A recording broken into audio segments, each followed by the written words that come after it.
our first home. So it's an emotional thing. Turns out, man, like, I'll spare you the details, but turns out we had over $50,000 worth of termite damage. Hey, this is Blake Davis with ProTech Inspections, joined by Mike Wilson of One Time Plumber and Premier Restoration for episode 3 of our Truth Over Harmony podcast. Please take a moment to take a look at all of our contract partners as they support us and support you. And also take a moment to find us on Facebook and Instagram, Pro-Tech Inspections, and be sure to like and subscribe.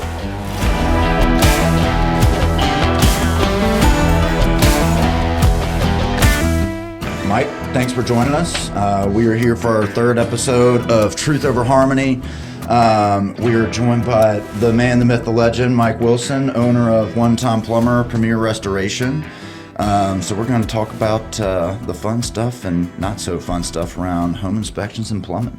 Nice. So appreciate you joining us today. Yeah, thanks for having me, man. I'm excited. Yeah, it's going to be a ton of fun. So love asking this question, and with y'all with a kind of unique name like you got, how did the name One Time Plumber come about, and how did you guys kind of get started and in the upstate area? Yeah, great question. So I'll start with the name because it's less, it's probably, if you love the question, then it's probably a less cool answer than you're used to getting. It's so One Time Plumber, if you remember back in the day when you had the T9 texting, so you had to hit the buttons a bunch of times. Yeah. So if you T9 1 TOM Plumber, okay, that's the phone number. Okay. So the idea is One Tom Plumber, the name is the number. Okay. That's where it comes from. Very nice. As far as, and then I'll give you the backstory too. So we figured out One Tom Plumber, the name is the number. That sounds really good, like 1-866-758, all that stuff. We also then went back and did a little bit of digging to try to find somebody in the plumbing space that had, I'll say, just some relevance to the name, Tom. Right. So we found out about this guy, founder of a piece of the toilet called the ball cock, and his name's Thomas Crapper. So Thomas Crapper, right? He basically invented what we all consider modern plumbing now. Yeah. So now we're like, the plumbers that invented indoor plumbing, essentially. Yeah. So that's the idea. That's cool. So I always kind of thought that Thomas Crapper was really the origin of it, but it actually came from typing out the name on your phone instead, really. If you read it's what the story's better with Tom Crapper. So if you read the website, the reason is because of Thomas Crapper, One Tom Plumber. Yeah. But on the marketing side, it's nice that One Tom Plumber, the name is the number. Yeah. Got a nice little ring to it. Yeah. So love that. Potato, tomato. Yeah. Little of this, little of that. Love it. So that's the origin of One Tom in general. How did you guys kind of get started in the upstate area? Yeah, great question. So One Tom Plumber is a franchise based out of Cincinnati area, little small town outside of Cincinnati called Milford, Ohio. They got started several years before we did. We're the first franchisee of One Tom Plumber. Okay. So what the kind of idea behind One Tom Plumber is, that separates itself from a lot of kind of what you would think of when you think of plumbing franchise, whatever comes to your head when you think that, whether it be the green guys, the yellow guys, the red guys, we're the pink guys. But what it is the specific niche behind One Tom Plumber is that company itself, the franchisor, likes to market to other fire and water restoration business owners. Okay. So like for us, we are Premier Restoration. My father-in-law started that company in the mid-90s. So we do primarily what you think of like insurance work. So mold, trees hitting houses flooding, catching on fire, that kind of thing. We're the guys that come in and put it all back together. So we've been doing that. My father-in-law's been doing that since the 90s. Now it's what I do a lot of my day today. We have a great team there on the restoration side that does that. We wanted something, as you can imagine, restoration work, when it's good, it can be really good. But when it's bad, it's, as you can imagine, people don't have a home insurance claim every year. It's not, right. You don't have a lot of lifetime value with the customer where they're returning over and over and over and over. Most people have less than one insurance claim on their property their entire lives. Right. So most people don't even know what it looks like to go through that insurance process. So that said, work is very inconsistent. So what we wanted to do is we wanted to find something to support that side of the business, something that could be a little more consistent, something with a little better cash flow. We're not waiting for State Farm or Nationwide or Allstate to cut a check. We're not having to argue with them about how much it costs to put in drywall, flooring, trim, paint, all that kind of stuff. So we landed on plumbing. Plumbing and restoration are tied together in a lot of ways, because think about, Blake, if you go home today and your house is flooded, you're not thinking, who can get out here to bring some fans and dry this out? Right. You're thinking, how do I get this water to stop flooding my house, right? So your first call, 9 times out of 10, what we found is a plumber. So now our idea, and so far so good, the idea is you get the plumbing in there on that first call, stop the water, help the homeowner, then let them know, hey, we can dry it out, we can work with your insurance carrier, all that stuff, bill through your insurance, get your plumbing taken care of, and get your property dried out. So that's the idea. We ran into these one-time plumber guys. We had so backing up a step, that was our brainchild. We thought it would be a good idea. Thought we were the smartest kids in the room. Thought nobody else had this idea.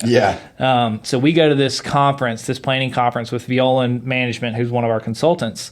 And there's these guys that are talking about one-time plumber, and they call themselves a bolt-on franchise to your existing restoration business. The idea is basically what I just described, that I thought was my idea, but somebody else had my idea. Love when that happens. And luckily, not only did someone else have my idea, but they had some systems and some branding and all of that behind it. So we very fondly, with the franchise owners and their franchisor and their group, we like to kind of lovingly say that we grew up together. We made a lot of mistakes together. As far as, our restoration business is independent owned and operated. My father-in-law started it, and if we want to do something, we do something, right? We're not looking at franchise bylaws and how it affects other people. Now we're part of a franchise, and we, everything we do could affect other branches of one-time plumbers across the country. So we do have to be aware of, how we represent ourselves, and that's new for us. And in the same way, one-time plumber, as a franchisor, we were there first, right? So they're figuring out what does it look like to make decisions for the whole, and not just for what works for their very successful plumbing shop in Milford, Ohio, Cincinnati area. So that's why we lovingly say that we grew up together. We made a lot of mistakes together, made a little bit of money together along the way, and are still trying to figure out every day, trying to figure out how to get better and how to give great plumbing service, and then how it connects to the restoration side of what we do. So there's your long-winded answer for kind of how it got started, how we started in the upstate. No, I love that. Every startup, you're always going to have a lot of kinks that you got to iron out, and having it be your idea, you obviously want that to be your idea. But if you got someone that's already got it in place and with those systems, hopefully it's not as many kinks that you had to iron out there. But that's a cool story there. So I guess touching just on Premier, since we're talking on that a little bit, restoration is a big circle, right? There's a lot of different aspects to it. You got mold, fire, water, meth sometimes, whatever it can be. What kind of different restoration services do you guys offer? Because everyone's different from the other one, right? Sure. So how do you guys go about that? What do you guys kind of offer, and what services in terms of restoration are you guys doing? Yeah, great question. So in general, we offer, what we would call like a turnkey operation. So if your house were to have any of those issues that you just described, we've done plenty of meth houses, done plenty of fire jobs, plenty of houses that, flooded this past, Christmas, and the one, well, not really Christmas this year, but Christmas a year and a half ago, or a year and some change. And then, a few weeks ago, or in January of 2024. 2024. That is the year. Yeah. I know. Here we are. Same thing. We had a bunch of pipe freezes, right? So you had all these pipes that froze, then busted, and so houses flood. So we do a ton. We've done a ton of those. Hurricanes come through, knock trees on houses, all that kind of stuff. So we do all of that. We're turnkey. One thing that's, that I am very proud of is we can kind of walk a homeowner through the whole process. So I'm not here to belittle any other restoration company. That's not who we are. It's not who I am. But a lot of times in our industry in general, what you have is guys that would say that they specialize in a specific thing, whether that be drying, a house after a flood, or whether it be, taking trees off the house and tarping the roof, whatever it might be. And that's all well and good. But what we find is when you think about the trauma, think about your own life, think about the trauma that you've already had in your own life, and think about something that, is that trauma worse than having your house catch on fire?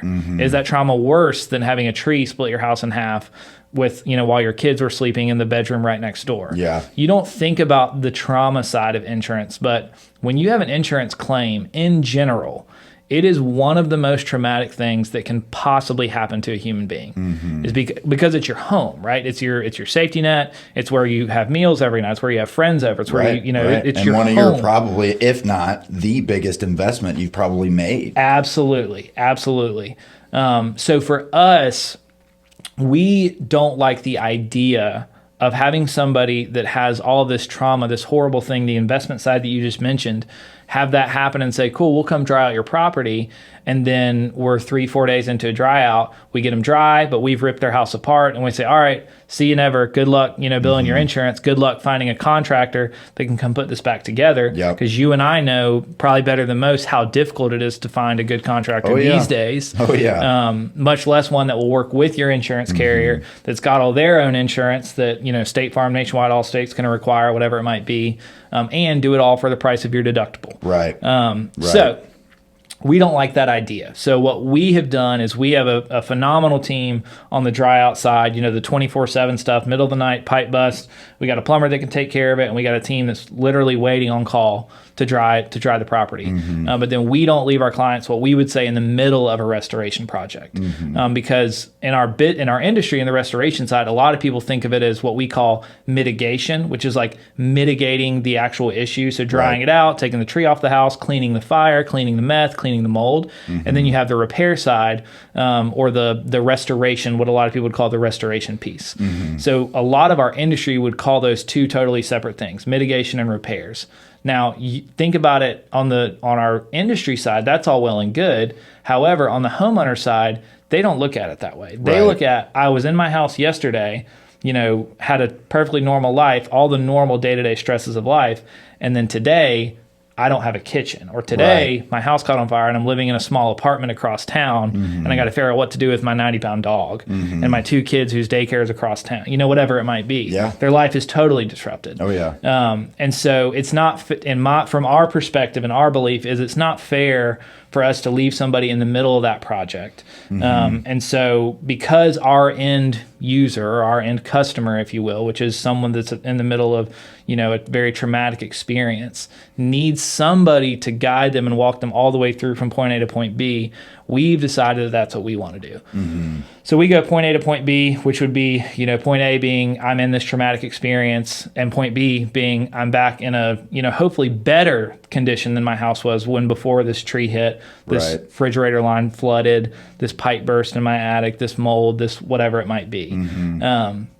So we have a heavy focus on being a turnkey restoration contractor that's with you from all the way start to finish. Now, the vast majority of our work is water damage. That's where our guys, that's where we eat. Our guys are phenomenal at what we do. We focus on doing as demo-free as possible drying. Whereas a lot of these guys will get in here, rip everything out, dry it out, set all their pieces of equipment, bill the insurance company, and that there's good people on both sides of that argument for sure. But for us, we want to do not necessarily and I hate to say it this way, but not necessarily what's right by the insurance company, but we want to do what's right by the end customer, which is to keep that I know I keep using the word, but keep that trauma and that tragedy to as small as possible, which looks like doing as little demo as you can, safely, knowing that you can't let mold grow, you can't do all of that. So that's kind of our niche in the space, is we're turnkey contractors, start to finish, and that we put a really heavy focus on creating as minimal of a construction project as possible, because as you're well aware, the construction side of our industry is really, really difficult. It's really hard to find great sheetrockers, painters, trim guys, carpet, tile, fill in the blank, whatever it might be, hardwood guys, cabinet guys, countertops. That's the hard part of the industry, is having great, consistent, reliable contractors. So for us, we try to make that as minimal as possible, focus on drying it out really, really well. And then we take that burden of carrying the construction project start to finish. Right. I love that too. And, you educated me on that aspect of it because, and I feel like I probably speak for a lot of folks out there in terms of just being a typical homeowner is that you don't really think about, okay, my house just flooded and, now the water is stopped. I've put the Band-Aid over it, but I've still got to go out and find someone to fix the actual issue and make the repairs. A lot of people, I feel like, don't think that way, but you're right. In our industry, that's the way we think. But as your typical homeowner, you don't. And I would agree. I think that that's a better way to take care of the client there. And it also kind of helps in terms of quality, I would argue. You get a lot more hands in the cookie jar. You're going to have a lot more opportunity for mistakes to be made and things like that. But if you have someone that is holding your hand throughout that whole process and managing that for you, you don't have to be worrying about going behind all those, contractors, hands in the cookie jar and make sure that they're doing good work. You've got someone doing that for you. Yep. So I think that that's an awesome model. And I'll give you a stat that I would bet you that 99% of the population doesn't know. Yeah. Mold, what most people think of, mold, mildew, that nasty black stuff that kind of smells bad, that's the end of the world now. Yeah. Everybody, acts like mold's this terrible thing, and it's not great, but it's not the end of the world. Most people, if you ask them how long does it take mold to grow, if you had something wet, you'd get a litany of answers. Some people would say a few days, some people would say a week, some people would say, a month or more. Mold can grow and does grow as soon as 24 hours from if something's wet. Especially you get into a dark, and this from being in your space, but being in a dark, damp crawl space or behind your fridge where there's been a steady leak from where the ice maker line ties into the plumbing. Think whatever it might be. So what we've trained, kind of on our plumbing side is what we tell them is if there's an indoor leak and something got wet, unless the water didn't penetrate that surface, like it's a tile bathroom or something, and the homeowner got it wiped up with a towel, that kind of thing. If something got wet and it did not get properly dried out, mold will start to grow. And it's not always 24 hours. It's not always 48 hours. It's not always 3 days. Sometimes it is longer, and it depends on a lot. But here specifically where we sit in South Carolina, most of our jobs, if it gets wet within 24 to 48 hours, mold is growing. And you've got to get it taken care of. And it can't be one of those things where, to your point, your average homeowner gets the water fixed, stops the water, but it's been sitting there for a day or two or even a few hours while they were at work. And then they come home and they dry it up with a towel. They don't realize they may have dried the, let's say, carpet on top, but that pad underneath is soaked. And they didn't do anything to that pad. And that soaked pad is getting the plywood underneath soaked. That plywood underneath soaked is getting the insulation soaked. And now you've got a wet crawl space. Now you've got mold, mildew, and then anything else that you can think of nasty in a crawl space. Snakes, rodents, pests, spiders, all of that stuff. So I always, what we encourage our plumbers and our homeowners alike is if it got wet, it needs to get dried. And a few $100s for a drying bill, or much, even the average dry out's a few $1,000s, typically covered by insurance. But either way, it could save you tens of thousands of dollars of possible rotten subfloor that rot typically isn't covered by insurance. So if you don't dry it out properly, your insurance carrier is going to say, well, it's on you to make sure that your home is in a stable condition at all times. We're there for, insurance is there for sudden and incidental stuff that happens. Acts of God. Acts of God. Exactly.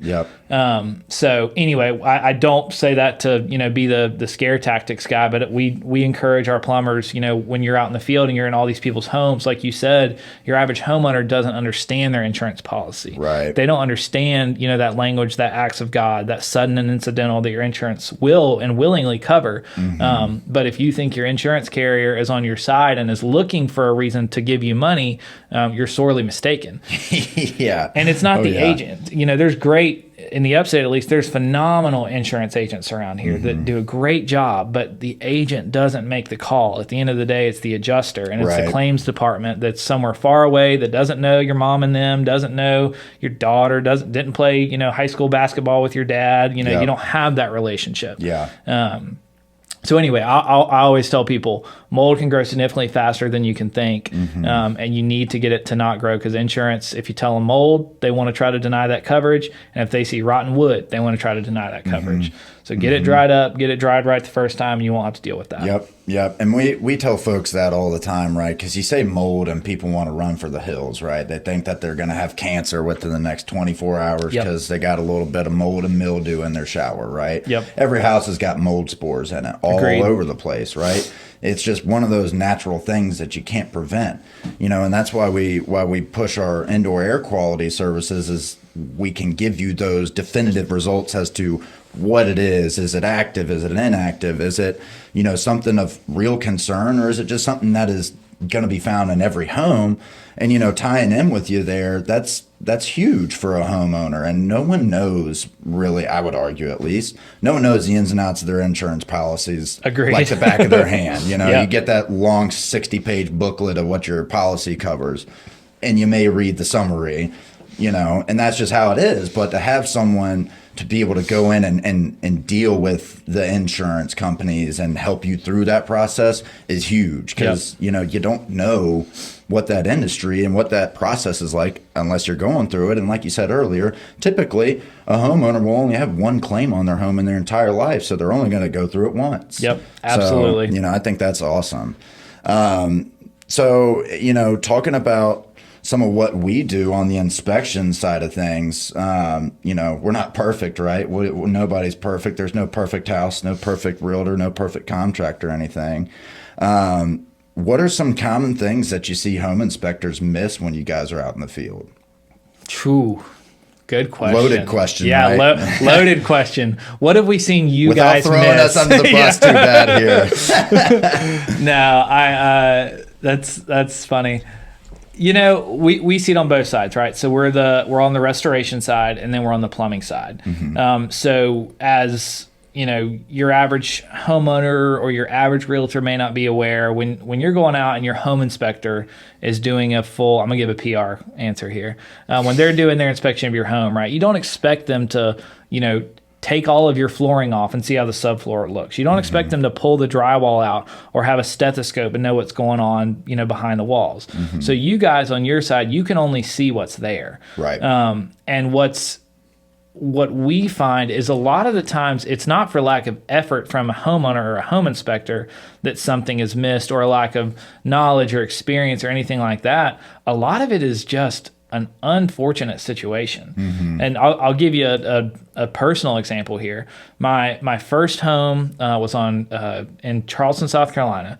And if you're familiar with Charleston, it's in the Park Circle area, Camden Street. Love this house more than anything. It's a massive house, 960 square feet.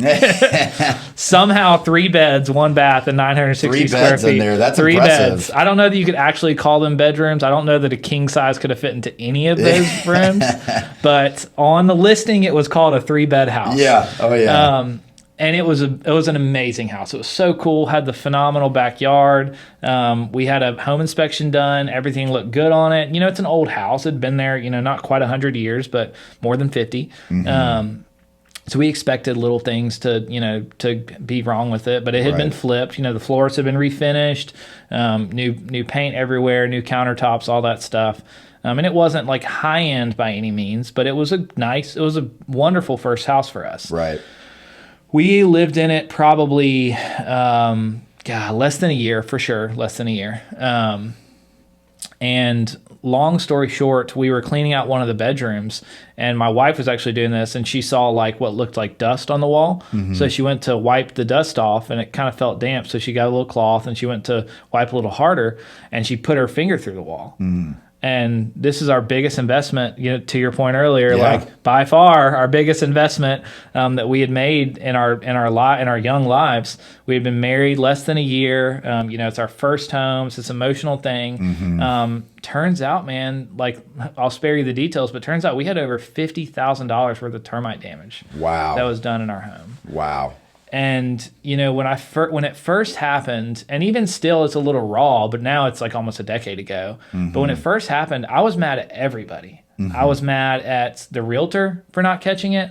I was mad at the home inspector for not catching it. Of course, I'm disappointed in myself. I wasn't in the industry at that point. I was a student pastor. But still, as a man, you don't want this to happen to your house and your young, wife, your new wife. So we're 21 with probably $3,000 in our bank account, and we just found out that we had $50,000 worth of damage to this house that we already were, in mortgage up to our eyeballs kind of thing. Yeah. In Charleston. Yeah. Which is super cheap. Exactly.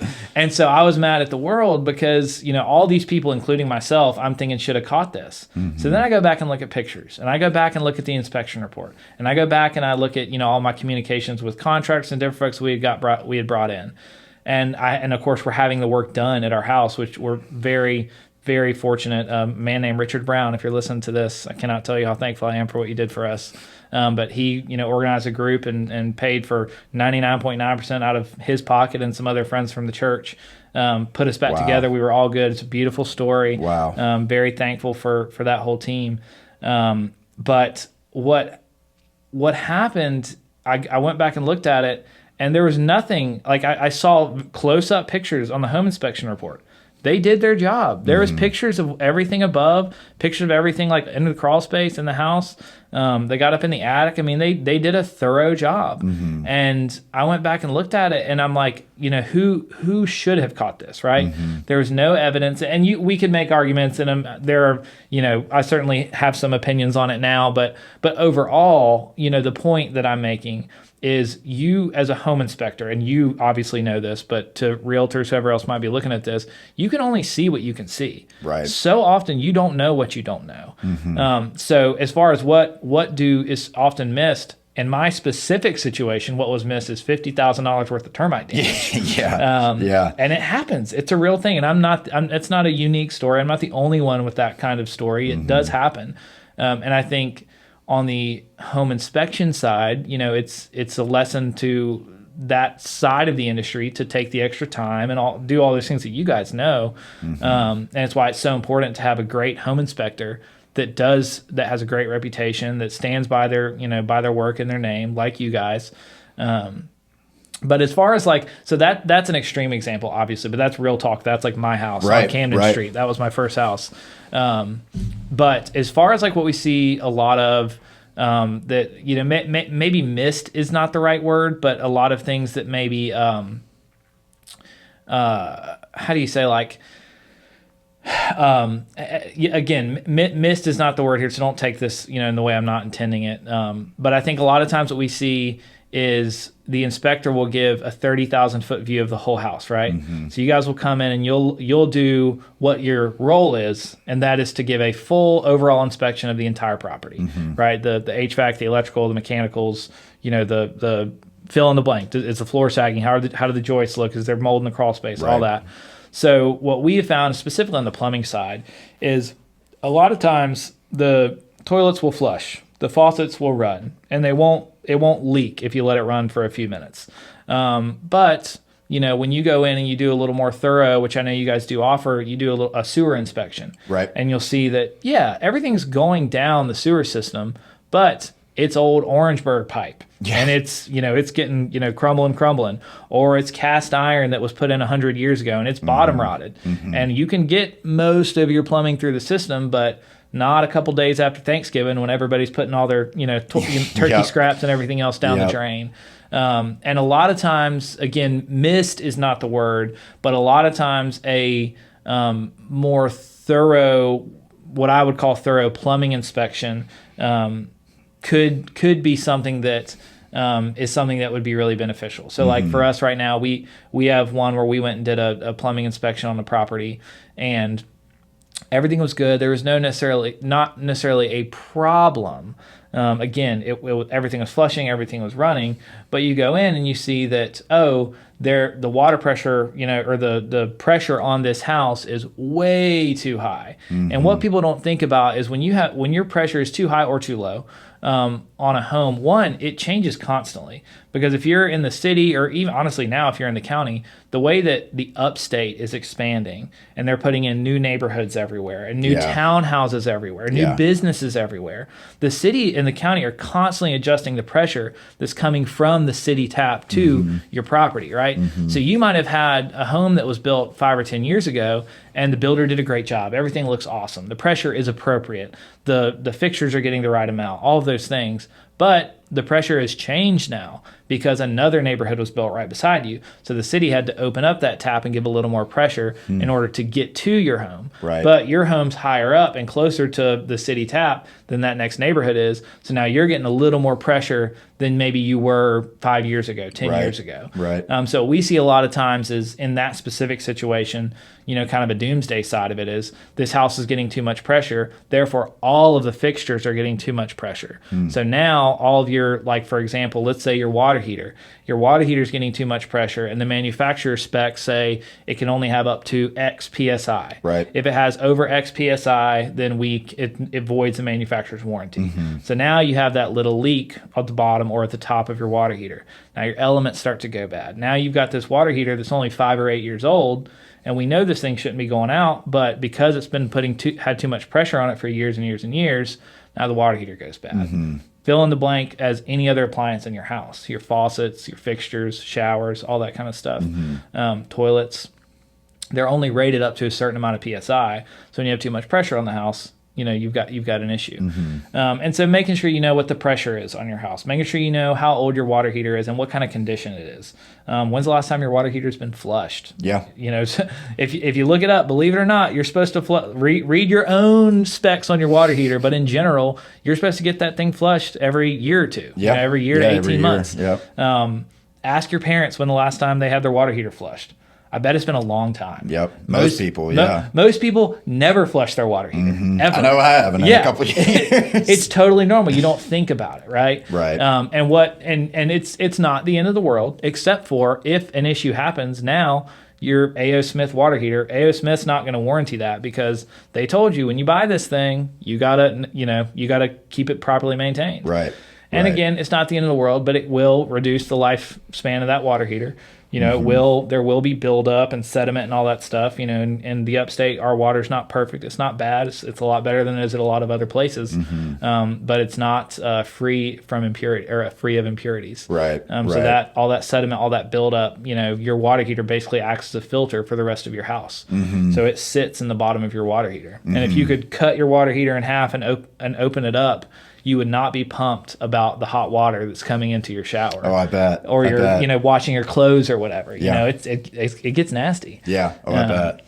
Well, and that's a good point, I think, too, talking about, us as home inspectors, we're a generalist, right? We're looking at things with a 3,000-foot view. So, maybe it's not folks intentionally missing things, but, with that 3,000-foot view, you will overlook some things and, several thousand inspections that you may do throughout the course of the year.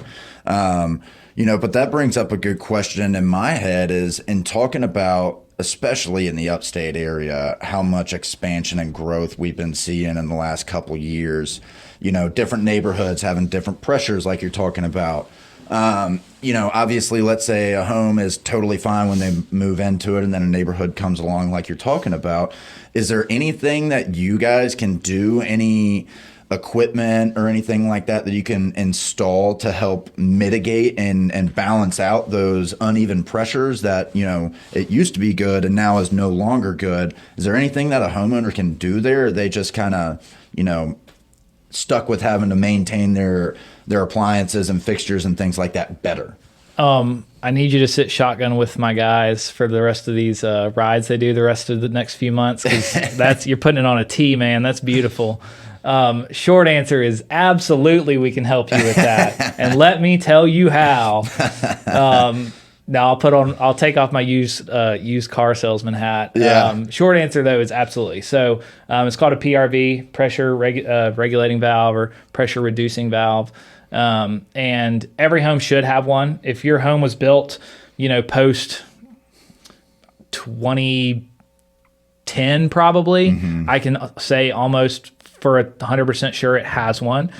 There are exceptions, but in general, if you've got a relatively new home, it for sure has a PRV. And what that does is it's exactly what you described. So the pressure is coming in at 120 from the city or whatever it is, just picking easy math. And we need to turn that thing down to whatever it might be, 60, 70, kind of thing. Right. So you're turning the pressure down. So what's happening is it's literally a valve that can handle the pressure, that's designed to handle that pressure so that your XYZ appliance doesn't have to handle that pressure. So it literally takes the pressure, reduces it, or regulates it, puts it where it needs to be, right. And then dispenses that water supply to the rest of the property. And it's really a super simple fix. So those go bad; they don't last forever. It's something we can absolutely come in and replace. If you have an issue with those, a lot of older homes, like I love my wife more than anyone on planet Earth, but you should. Every home that we've ever had has been this old house with, in her words, charm. In my words, it needs a lot of work. And she's phenomenal at making them look beautiful. And, I've been very blessed, love every house that we've lived in because of, her eye for design and all those things. Right. But none of my houses had a PRV, when we moved in. So our pressure would be all over the place. Yeah. Some of the houses, you can't take a hot shower. I'd rather take it at the YMCA. It's like it's miserable to take a shower because there's no pressure. Yeah. And then, some of them are the opposite. Some of them it's you're put on blast and it hurts to take a shower. So that's something we've had to do, like an aftermarket install right. at every single one of our houses. And it's not expensive, for a few $100s you can get that problem fixed. What's typical shelf life for something like that? How long do they typically last? Years. Okay. 8-10 years kind of thing. Very nice. It's a wonderful investment on your home. If you don't have one, you probably do. Most homes in the upstate do. But if you have been around, or if you have an old house and it's not been aftermarket installed as I described it, then, if you got an old house, if you live in, one of the old mill plantation or one of the old mills that's been converted up here, if you live or in that area, if you live downtown, most of those houses, even on Augusta Road, those houses, they don't have them, unless it's been aftermarket installed. So it's an easy fix. It's not a lot of money. And it really is it's a lifestyle upgrade to have a nice shower and to be able to have the proper pressure and to not have to worry about if your kid's showering, down the hall and you want to shower in the other bathroom kind of thing. So yeah, I would definitely recommend you check out if you have a PRV. Yeah. And if you don't, it's an easy install, easy Very fix. cool. Very cool. Well, yep. You hear that? If you need a PRV, we've got the guy for it. So. One Tom Plumber. The name is the number. That's right. That's right. So, you kind of touched on this when we were talking about water heaters, and wanting to flush those out once every 1 or 2 years, things like that. What's some, common maintenance tips, reminders, tricks of the trades that you guys do that, your homeowner can do, maybe it'll help them prevent them from having to call you guys to come out, more often kind of thing. What can they do to help protect their home? Absolutely. Great question. So first, let's start with the low-hanging fruit. Let's start with when it gets really cold outside. So when it gets really cold, the number one recommendation that I would have is go to Lowe's, get spend less than, I don't know how big your house is, but spend for sure less than $20 and get what's called a frost bib cover, a hose bib cover. And however many hose bibs you've got on the outside, the spigots, where you literally plug your hose into the house kind of thing, get one for each of those on the outside of your home. And for, $3, $4, $5 a piece, that's one of the most common areas where pipe freezes happen. Typically what happens first you need to disconnect your hose from the actual property because water will freeze in your hose faster than it will freeze in your pipes. So what happens is freezes in the hose, backs up, freezes into the spigot itself, gets back into the pipes, then it thaws out or whatever it might be, and then it bursts because ice expands, so it gets larger and then it bursts, or messes with a fitting or splits the copper, whatever it might be. So that's the first thing I would say when it gets cold. Spend some money, put a frost bib cover on the outside of your house. Of course, you can go honestly spend a couple $100 and get enough pipe insulation from Home Depot or Lowe's. You can do it yourself or hire a handyman, hire us, of course. Whoever it might be, get your kids to get in the crawl space and put make them earn that rent. That's right. That's right. Super easy install. That'll help a little bit. Yeah. Every little bit counts. And then when it gets cold, the easy things. When you go to bed, open up all the vanity doors that are underneath your sinks. So that the pipes are as regulated as possible, and the heat that you're already spending to heat your house will help insulate and regulate the temperature of the pipes. And then you hear run the faucets. That's a pretty common thing. Just a slow, steady drip. On the hot and the cold side will help keep water moving, and water that's moving is slower to freeze than water that's still. Right. Would you say that? And just to interrupt you there real quick, would you say that, because you always hear let your faucets drip overnight, right? Yep. You hear it on the news all the time. Yep. But it sounds like doing the soft bib covers on the external of the house is more effective in helping prevent that kind of stuff than it is in just dripping the faucet overnight. Yeah. Would you agree with that? I would say every little bit helps. Right. You're not losing a lot of water by dripping it, having a couple drips or a very slow drip. It's a very inexpensive way to help prevent, the pipe freezes and bursts. Same thing with the hose bib covers. It's a very inexpensive way to help, but neither are guaranteed on their own or even together that your pipes won't freeze. And the upstate, we're not used to single digit weather. But it does happen. It does happen up here. It's very infrequent. We just happen to have, and it wasn't single digits this past time when it froze, but we do get it every so often. And it got close. It got close, and we get the low teens. And our houses, our code is not built the same way that the code is in Michigan and New York, Boston, anywhere up north, because it doesn't have to be, right? So if our code were to the same standard, then our houses would be significantly more expensive because builders would have to spend more money to put in pipe that we really didn't need to put in for the vast majority of the time. So I would say all those things help, and it's a very inexpensive, way to help prevent, pipe bursts, pipes freezing when it gets cold. As far as other, routine maintenance things, if you look up a quick, literally 5-minute video, you can flush your water heater yourself. If you have a hose pipe and you water your plants with it, you can flush your water heater. That's all it takes. Is you plug in. It's a, I'll let you give the YouTube the views, but you literally plug in a hose, you drain it. You can drain it a couple times. Depending on what your manufacturer says. It's not a complicated process to do, and that's something that every homeowner that waters their plants has the ability to do. Right. So that's one thing I would say. A lot of things that we see. One of the most common things is the flapper on your toilet goes bad, and you can absolutely hire another plumber, spend a few couple $100 to get your flapper replaced, but it's literally a $7 part at Lowe's. Yep. And you're paying the plumber his drive time to come out, take it out of his truck, put the flapper in. It's going to be less than 15 minutes of work for him. Right. But he's got to pay, Google, who, spent, he had to spend money on to generate the call, and then the gas to get out there, the labor for the guy, so you're going to spend a couple $100 to get that done. When a trip to Lowe's, no tools required, just again 5-minute YouTube video and $7 at Lowe's. You could do it yourself. So I would say if you hear that kind of high pitched, almost whistle, your toilet's constantly running. It's more than likely. I shouldn't say that, but I'll say that a lot of the time it is just a toilet flapper that's gone bad, because they do. It's a little rubber piece that sits in water 24/7. It's in the back in the tank of your toilet. So those go bad really, really quickly. I shouldn't say really, really quickly. Those go bad. Those go out quicker than the rest of your toilet. Right. So that's a quick thing that a homeowner could do themselves and not need to call a plumber for. You do not need to call a plumber for it. And this is a little bit talking myself out of business, so maybe I shouldn't do all this, but I would say that most of your plumbing issues, if you're a generally handy person, if you built Legos as a kid, you can probably do it yourself. Plumbing is not it's not rocket science. Let me rephrase that.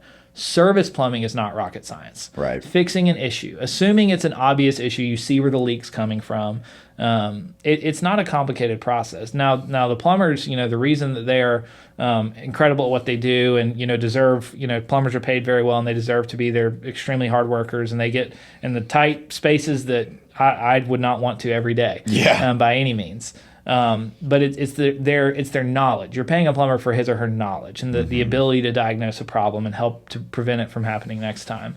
But if you see where the issue is and you can YouTube how to, replace a faucet, replace a shower head, clean your shower head, replace, the guts of your toilet, a fill valve, replace a flapper. I bet with a 5-10 minute YouTube video and 1 hour of your time, you can do most of this with, a lot of it with no tools, most of them with just some hand tools.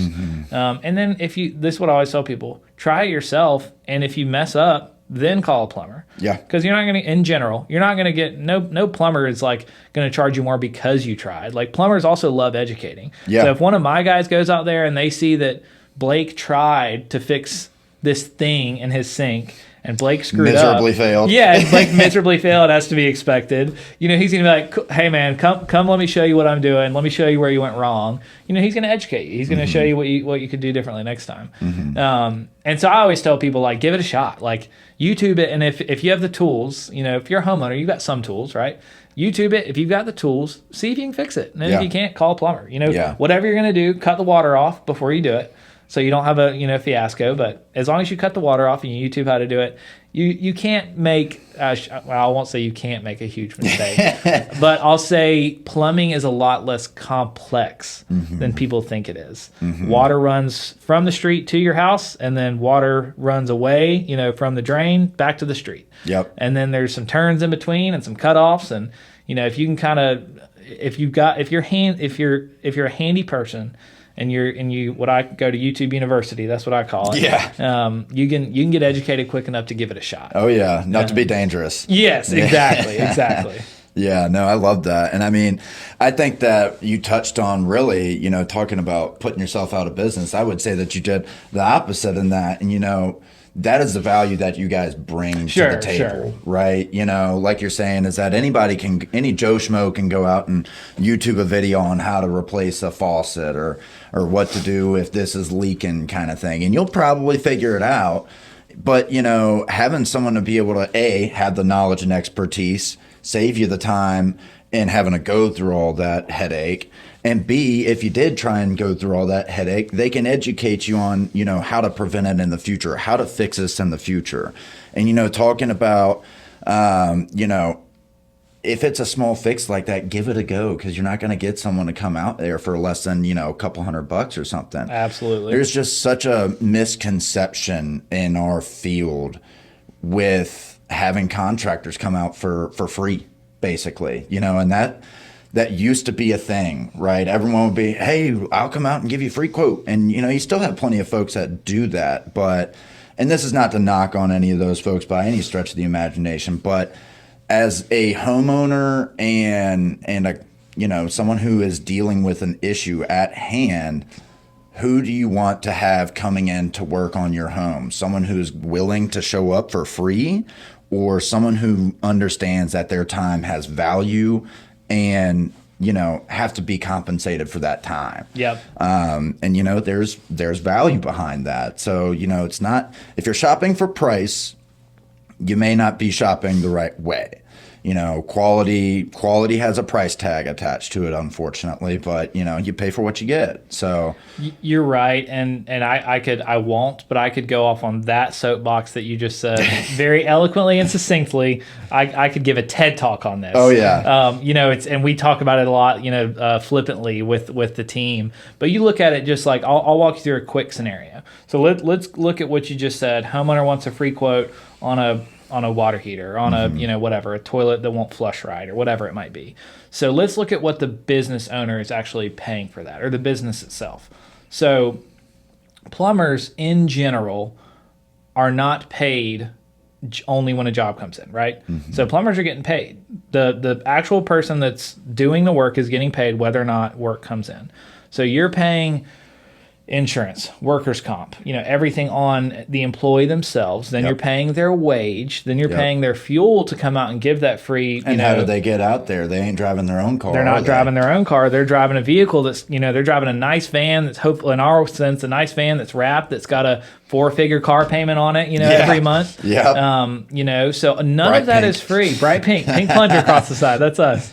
But then a lot of people, what you don't think about is, if I need an electrician, now I know, a lot of guys in the field, but, say years and years ago before I was in the construction space, in the plumbing space, if I needed a plumber, I needed a home inspector, I needed whoever, where am I going? I'm going to Google. Yeah. And I'm typing in home inspector near me, or I'm typing in plumber, Greenville, South Carolina. So when I Google that and I click on One Tom Plumber at the top, or fill in the blank of your favorite plumber, right? That's going to cost, and what you don't realize, it costs a significant amount of money. Oh yeah. Every individual click on, and this is a hard statement to make because it's a sweeping generality. It could be all over the place, and in the country it's all different. But in general, every time you click on someone else's home service ad, that home service company is paying. Again, it could be huge, but anywhere from on average $50 to $150 for that click. Yep. For that one, just the click. It's not counting if you actually book a call, not counting if you are asking for a price and then you call the next plumber down the line and you're asking 3 or 4 people. Then all of those folks are paying for that click. Yeah. But when you do that, so you look at, okay, let's just split the middle. So I paid $100 for you to call me. Off the rip, $100 I'm never getting back. I paid it to Google. Yep. Google's not handing it back if I don't convert that call. Then I'm paying the person who answered the call. In our case, we have some phenomenal dispatchers. Their job's to get a plumber out to your house when you have an issue. So that person's getting paid. That person's sitting in an air-conditioned office, answering a phone that, the business pays for the air conditioning, pays for the shop rent, pays for all these things. So I could go on and on and on about all of the cost that goes into actually getting a licensed, insured, background check, qualified plumber out to your property. And this is my industry, but pick any others, electrician, home inspector, whatever it might be. It costs literally hundreds of dollars just to get a plumber to ring your doorbell. So then to ask them, to tell them that you're getting 3 quotes on this toilet that's leaking, and you'll get back to them next week kind of thing. It is, and I don't mean to, come off whatever here, but it is a little disheartening. It is a little bit of a slap in the face that you're saying that, this is not that anyone individually is saying this, but it does feel from the other side that you're saying that this value is zero because what you're willing to pay for it is zero. So for us, we have some great clients like you guys that we will go out and we will give a free, home inspection for. We will go give a free, estimate on it. But it's what we would call like a friends and family kind of deal. Like if Joe Schmo calls off the streets and wants a free quote to replace his water heater, I'm not doing it. I'm not giving a free inspection. It costs me way too much money to give those out like candy. It's not Halloween. They didn't say trick or treat. So they're paying for that inspection. They ain't dressed up or anything. They ain't dressed up.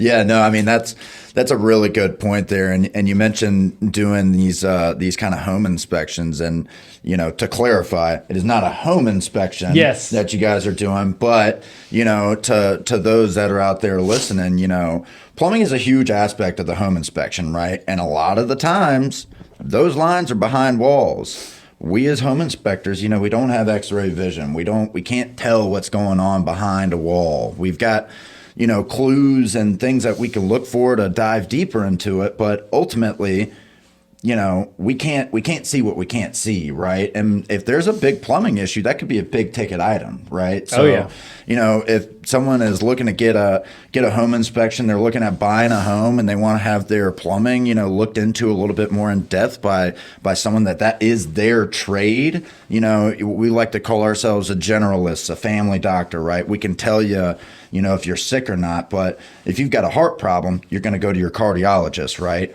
And so same kind of thing there is that, having the specialist come in and look at that kind of stuff, you guys can take things apart and look at it and make sure that it's running properly, that it's in good shape, things like that. So if anyone, is looking for having something like that done on their property, we got your guy right here. So give us a call and we can do that. in terms of one other question that we got for you, every homeowner, right? They're going to have at some point, hopefully not, but at some point they'll probably have some plumbing issues. What is some things that every homeowner should know and look for to ideally help prevent them from having to call you guys? But they can say, hey, I've got X, Y, Z that's kind of making me think that I've got some problems here. You know, what should I be looking for? What's some things some tips and tricks that you can give them to, help prevent from having to call you guys there? Yeah. So, I mean, hopefully, to your point, hopefully you never have to call a plumber, because plumbers aren't cheap, and plumbers get paid well. Yep. So hopefully you never have to call them. But you chose to buy a house. You chose to invest in a property. And so you're going to have issues with it. That's just part of it. As far as reducing the plumbing portion of it, I think it goes back to what we were talking about a few minutes ago. And it's just like, know enough to be dangerous, and I hate to say this, I don't want to talk ill of the trades or plumbers specifically, but in general, like, if I come to you and I'm a sleazy salesman, and I can tell that you don't know what you're talking about, right? I'm licking my chops. I can charge this guy whatever I want for this thing that he has to get done. Yep, and right? we see it all the time. And that's everybody's like, and I don't mean to come off the wrong way, but that's a huge fear for people, especially, and again, this may be not the right PR way to say it, but especially you look at like a single mom, or you look at somebody that just traditionally is maybe someone that has taken advantage of more than others in terms of in the trade specifically, minorities, whoever it might be. So what we see is, number one, if you have to call a plumber, before you call the plumber, one, just cut the water off to your, if it's flooding, cut the water off to the house. Usually it's either right by your crawl space, or it's right in your, if you have a garage, usually it's right by the water heater. There's a shutoff valve. Usually very, very simple to cut off, righty-tighty, lefty-loosey kind of thing. Cut off the water to your house, stop it from getting worse, and then just very quickly do a little YouTube search, figure out what could be the issue. Literally type in leaky faucet, or wet toilet, or flooding toilet, overflowed bathtub, whatever it is, and get some of the vernacular. Just learn a little bit about what's going on. That way, and again, I hate to come off this way, but that way, when you seem as a homeowner, if you appear to have a little bit of knowledge, you're not going to get ripped off by Joe Schmo or Chuck in a truck. Right. I shouldn't say you're not going to, but you're less likely to get ripped off when they can tell that you know enough to have a conversation. Right. So I would encourage everybody to, and then again, if you're willing to do a little YouTube search and try it yourself, that also goes a long way. Yeah. Trying it yourself, seeing if you can fix it, because as soon as a plumber shows up to your house, as soon as he pulls his wrench out of his truck, that's $200. Yeah. Like, you're not getting a plumber to do something like you mentioned earlier for less than a couple $100. So it's expensive. YouTube's free right now. So I would say that, and then as far as like specific like tactics, it's wherever the issue is. If it's let's say it's a flooding issue, like let's say it's a toilet overflow or something. Obviously, don't use a toilet. But cut the water off at the toilet. Usually there's a little angle stop to the left or the right of your toilet. All you gotta do is turn it to the right, get the water cut off to the toilet. Now, another thing that a lot of people don't think about is all those drain lines are tied together. So your shower upstairs is tied ultimately to the same drain line that your toilet downstairs is tied to, 99 times out of 100. So I'm not saying this will happen, but I am saying that it could happen, that if your toilet downstairs is about to flood, or it's right at that rim level and it won't flush, and you go take a shower upstairs, it is 100% possible that shower upstairs will cause the toilet to overflow if it's already on that, if it's already filled up. Right. So in general, if you got a backup, try to keep your water usage to as minimal as possible. If you have what's called a clean out on the outside of your house, usually it's about 3 to 4 inches. It's a white circle. Get you a pair of channel locks, or even pliers, you may be able to do it. But open the clean out, because what that does is all the nasty stuff that's flooded currently inside your house, whether it be a bathtub or toilet or wherever it's flooding or in your sink. The clean out, what it's designed for is to give access for a plumber, and in most cases, to literally clean out the drains in your house. So what you can do is you can open that clean out up. Now do it slowly, because a lot of times it's got pressure on it, and if you pop that thing off, I'm sure you've seen it before. It can give you it can feel like you're on the Splash Mountain at Disney World, but it's not clean water. Not the kind of splash that you want. Yeah, so it ain't too clean. But open up the clean out, because what that'll happen is it'll release some of the pressure inside. Now it won't stop the clog, but it'll release the pressure inside. So the water and the whatever is in that water from the toilet and whatnot that would be building up in your toilet or your tub is now just going to overflow into your yard. Right. So it's still a problem, but it's significantly less of a problem than it overflowing onto your brand new tile floors or hardwood or carpet, whatever it might be. And then get a plumber out there. Right. So I think every little bit of effort, every little bit of knowledge, every little bit of just awareness that you can have before you get any professional tradesperson out there. Like for me, HVAC, especially, years ago I had to get my HVAC replaced, and it was very intimidating. Because one, if you haven't priced an HVAC unit out in a while, it's extremely expensive. Yep. And it's all kinds of words that I couldn't even spell, much less know what they mean. So, you feel like, oh my goodness, this is $15,000 to replace this flux capacitor, hydrodynamic, this or that. And it feels like, another language. And it feels like you're getting ripped off. Even if you're not, it can feel that way, because trades is very, like, getting stuff done to your house is very expensive now. Just like when, I got Firehouse the other day, and I remember Firehouse being like, $9 to $11 when if I were to get a good sub. I went to Firehouse. Now, granted, I got some chips with my, large club on a sub with Italian dressing added on wheat bread. But with no drink, just that and a chips in Charleston was $18. Wow. For a sub. It wasn't $18 4 or 5 or 6 years ago, right? Stuff just got expensive. Think about gas, think about everything in your life. It's gotten more expensive. The same thing is true with tradespeople and ultimately trades companies. The individual, as the wages rise, as the cost of materials rise, as the cost of fuel rises, the cost of the vehicles that these guys drive rises. Thus, the business who has to pay for all those things has to charge more. So it's unfortunately, plumbing is just like everything else in that when prices go up, unfortunately all ships rise. And that includes the cost in this specific case of getting work done at your house. Yeah. Very cool. Well, so sounds like the short answer there is put a little effort into Googling or YouTubing it. And if anyone's curious, you now have Mike's Firehouse order as well. So we always like to kind of just wrap things up on the Truth Over Harmony podcast by just asking 5 random questions to whoever we have come on. All right, let's do it. So we're going to rock and roll with it real quick. First one, and I think that you will enjoy this. This is a common question that I feel like folks maybe at the bar, at the water cooler, at work like to talk about. Is water wet? Is water wet? I would say... That is a funny question. I would say that water is wet, not just physically, but it is who it is as a person, who it is as a being.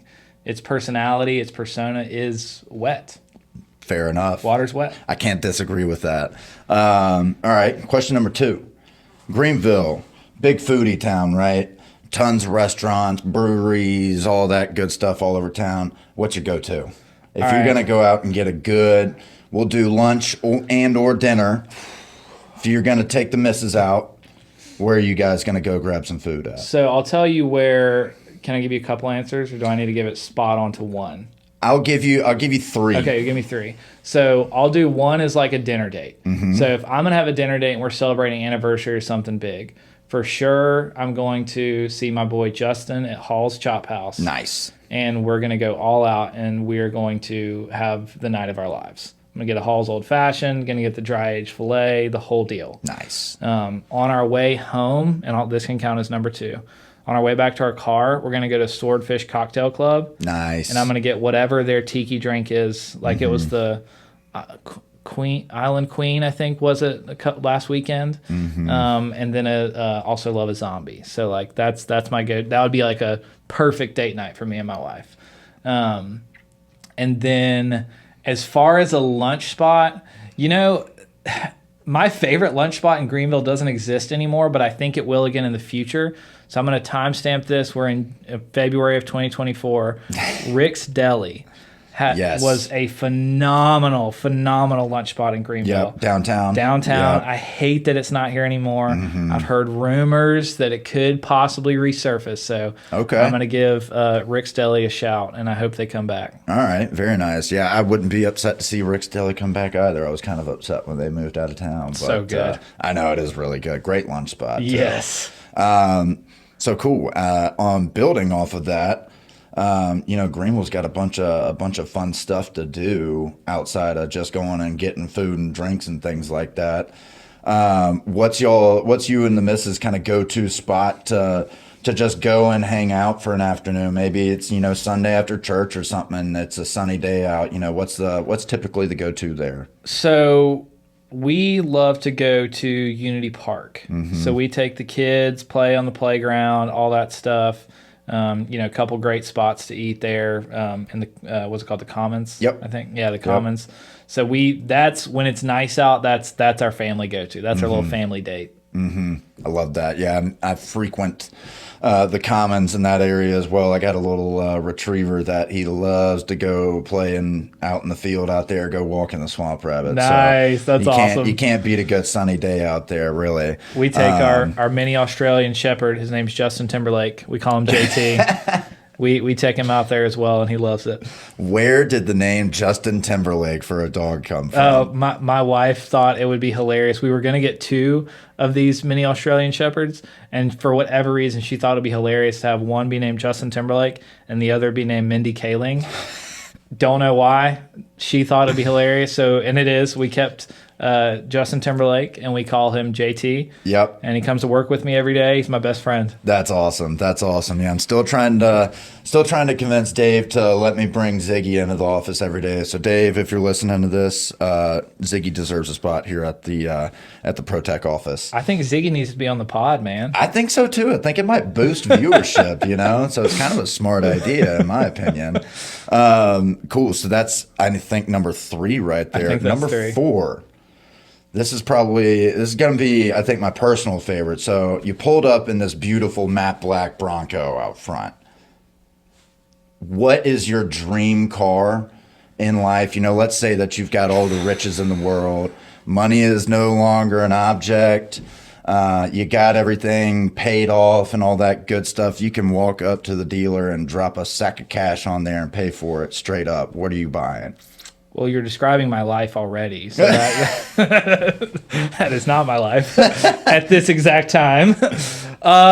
Good question. I would say I'm not a super car person, so I'm probably not the right person to ask. But because you did, I would say, I think this is probably more of a vanity answer than anything, but I really like the Mercedes G-Wagon. Ooh, I think that's a really nice car, and my wife also loves that car. So I don't know that it's specifically this crazy desire of mine, but that would be my answer to your question. They are a clean looking car. They look great. Regardless of if you're a male or female, how old you are, I feel like everyone looks at a G-Wagon. It's like, man, that thing looks clean. I always do a double take every time I see one. Yep, all the time. All right, well, cool. Number 5. Let's see here. I just had a good one, and then I think I let it slip my mind. No, that's it. Random Saturday, you got some time on your hands, maybe want to decompress a little bit, right? What's some hobbies that you enjoy doing around the Greenville area to, maybe go out and hang out with some folks? So not on a Saturday, but I love playing in our co-ed soccer league with Greenville County. So our team, we're pretty good. We got some great folks on our team. We were the footballers Now we are Stevie FC. If you ever want on a Monday night at Baldwin Park, we're playing somewhere between 7:30 and 9 o'clock. All right. We have a pretty good team. We win more often than we lose, and we have a great time doing it. Love to hear it. Love to hear it. Well, if you ever need a backup, I'm a great goalkeeper. Not really, actually. I have some friends that would be like telling me quite the opposite story. I honestly was hoping that was true because you got the height, you got the look. I do, but I don't know if the performance matches the rest of it. Dang, but that's hey, too bad. if you're ever in dire need of someone, Deal. I'll see what I can do. I'll see what I can do. So, well, cool, man. Thanks for joining us, today for episode 3, Truth Over Harmony podcast. Ton of fun. We'll have Michael's contact info here below. Like, click, subscribe, follow us, all that good stuff. Share it. It really means the world to us, and we appreciate you guys listening. Thanks so much.